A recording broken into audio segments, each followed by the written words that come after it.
Well, the United Nations independent investigation into human rights in Myanmar has called for international pressure on China and Russia to try to get them to oppose human rights abuses in Myanmar.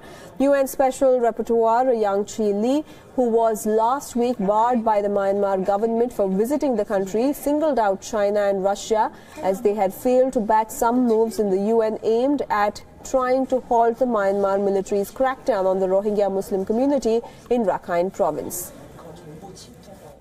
There must be a fair, impartial, independent investigation.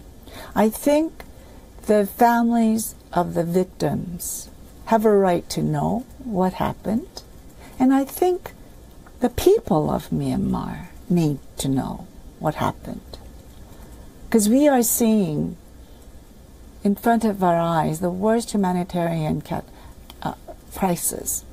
And if the international world will just say, that's it, another crisis, I will definitely lose hope for humanity. Well, 2 journalists and their 2 local staff were released from a Myanmar prison 2 months after their arrest for allegedly flying a drone over the parliament. The Singaporean and Malaysian journalists were working for the Turkish state broadcaster TRT when they were arrested. Authorities dropped the more serious charges of importing a drone without permission and immigration violations after concluding they did not intend to endanger national security. Rights and media groups have criticized the new civilian government led by the Nobel Peace Laureate Aung San Suu Kyi for continuing to use colonial-era laws to threaten and imprison journalists. Everything is very unexpected.